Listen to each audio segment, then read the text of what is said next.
ఎదిగినవాడు ఏం చేస్తాడు? ఆత్మీయతలో పరిపూర్ణుడైన వాడు, పెద్దవాడైన వాడు ఏం చేస్తాడు? పెద్దదైంది ఏం చేస్తుంది? కృంగిపోయి కుమిలిపోయి సీదయ్యరు. ఎప్పుడు చూసినా పట్టించుకోరు అసలు.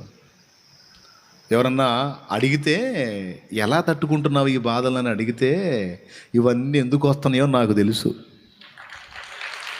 ఇవన్నీ ఎందుకు వస్తున్నాయో నాకు తెలుసు. నాకేం కలతలేదు వాటిని గురించి.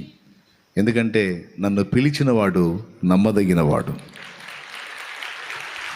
నన్ను పిలిచినవాడు నమ్మదగినవాడు. ఇన్ని పరిస్థితులను నాకు అనుమతించినవాడు ఎప్పుడు వాటిని తొలగించాలో, సమూలంగా అవి లేకుండా ఎప్పుడు చేయాలో ఆయనకు తెలుసు. అయినా ఇవన్నీ కలిపి నా మేలుకే కదా, ఇవన్నీ కలిపి నా మంచికే కదా. ఆయనప్పుడు నేను ఎందుకు కలత చెందాలి? ఆయన నన్ను ప్రేమిస్తున్నాడు కదా, ప్రాణం కంటే ఎక్కువగా ప్రేమిస్తున్నాడు కదా. కరువైన, ఖడ్గమైన, హింసైన, ఉపద్రవమైన, వస్త్రహీనతైన, ఆకలి దప్పులైన క్రీస్తు ప్రేమ నుండి నన్ను ఎడబాపలేవు కదా. అయినప్పుడు నేను ఎందుకు కలత చెందాలి, ఎందుకు కలవరపడాలి అనే ధైర్యం కనపరుస్తాడు.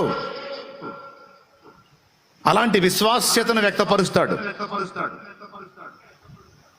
ఇక మైండ్ అంతా కూడా నేను చెప్పినటువంటి విషయాలు ఏది ఈ శ్రమల మీద పెట్టడం.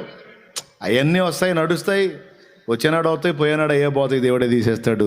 అన్నీ నాకు మంచిగా తీసుకొస్తాడులే. కానీ అవి కాదు. ఇప్పుడు నేను ఎలా సిద్ధపడాలి రాకడకు, ఆ దినము సమీపించుకోలది నేను ఎలా ఆయత్తపడాలి, అనేకుల్ని ఎలా ఆయత్తపరచాలి అన్న దాని మీద మైండ్ పెట్టుకుంటాడు. ఇది నా పాయింట్.